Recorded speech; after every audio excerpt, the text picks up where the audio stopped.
রাজি হয়ে যান। এই সরল বাবা চাচা, এই তুই আমার বোনের সম্পর্কে তোর কোনো ধারণা আছে? তুই আমার চিনিস? আরে চিনি, ভালো করে চিনি। আমাকে ভয় দেখে লাভ নাই। এ বাদশা ভয়কে জয় করে এখানে এসছে। বাদশা ভয়কে জয় করে আসলাম তালুকদারের কাছে এসছে তার বোনের জন্য বিয়ের প্রস্তাব নিয়ে। তাই আমি নিজেকে সাজিয়ে গুছিয়ে এখানে এসেছি আজকে বর সেজে। আমি আপনার বোনকে বিয়ে না করে এখান থেকে যাব না। আপনি পারলে আমার ছিঁড়ে দেখান। আচ্ছা, তোর কয়টা হয়েছে? তোর একটা একটা করে আমি ছিঁড়ে দেবো আজকে। তুই আমার আদরের দোলানি বোনের জন্য কি করতে পারবি বলতো? কি করতে পারবি? ভাইজান, এই তো আপনি লাইনে এসেছেন। আপনাকে আপনাকে আপনাকে আমি একটা সালাম করবো ভাইজান। আমার জন্য দোয়া করবেন। আমি আপনার বোনের জন্য যেটা করতে পারবো ভাইজান, আপনি এটা শোনার পর কল্পনা করতে পারবেন না ভাইজান। আপনি কল্পনাও করতে পারবেন না। আমি ঢাকায় ডান্স করি ভাইজান। আমার ঢাকায় ডান্স ক্লাব রয়েছে। আমি সেখানে হিপ হপ ডান্স করি, এরকম ডান্স করি। আসলে আমি কি বলবো, এগুলো ছাড়াও আমি আপনার বোনের জন্য যেটা করতে পারবো সেটা সেটা হয়তো অন্য কোনো ছেলে সেই কথাটা শুনলে হয়তো বা পালিয়ে যাবে। আমি এই শীতে গোসল করে দেখাতে পারবো। ওয়াও, আমি এই শীতে গোসল করে দেখাতে পারবো। আরে হ্যাঁ হ্যাঁ, আমি গোসল করে দেখাতে পারবো।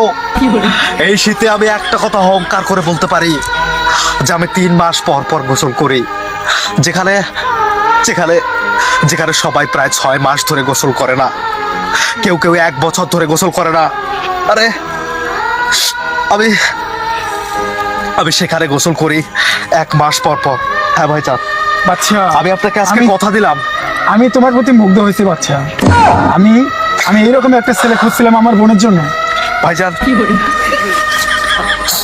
ভাইজান, ভাইজান, ভাইজান, আমি আপনাকে জড়িয়ে ধরে যে শান্তিটা পাচ্ছি, যে প্রশান্তির নিঃশ্বাস এখানে ছাড়তে পাচ্ছি, আপনার বোনকে জড়িয়ে ধরে এতটা শান্তি হয়তো আমি পাইনি। আমি আপনার বোনের যত কষ্টই হোক না কেন, আমি বাচ্চা কথা দিয়ে গেলাম আজকে আপনার বোনকে প্রতিদিন আমি গোসল করাবো ঠান্ডা পানিতে। না বাচ্চা, না বাচ্চা, তুমি এটা করো না বাচ্চা। তোমার কাছে আমার একটা বিশাল অনুরোধ বাচ্চা। তুমি এই শীতের দিনে প্রতিদিন আমার বোনকে, আমার আদরের একমাত্র বোনকে প্রতিদিন গোসল করাইও না বাচ্চা। আমি চেষ্টা করবো ভাইজান, তবে তুমি তুমি আমার বোনকে 3 মাস পর পর গোসল দিবে ভাই। আরে আমি জানি তোদেরকে আমার ভালো করে চেনা আছে। তোদের মতো বড় লোকরা শুধুমাত্র দামি দামি ছুট পরে বেড়াস, দামি দামি জামা কাপড় পরে বেড়াস, কিন্তু প্রতিনিয়ত গোসল করিস না ঠিকভাবে। আর তোকে তো দেখেই বোঝা যাচ্ছে চুলে শ্যাম্পু করিসনি। তোকে তো দেখেই বোঝা যাচ্ছে তুই 3 মাস ধরে গোসল করিসনি, তুই 1 বছর ধরে গোসল করিসনি। এই ঠান্ডা পানিতে তোর নামার মতো সাহস নেই। আর যার সাহস নেই তার বোনকে বিয়ে করার তো দূরের কথা। আমার তো চলে গেলাম।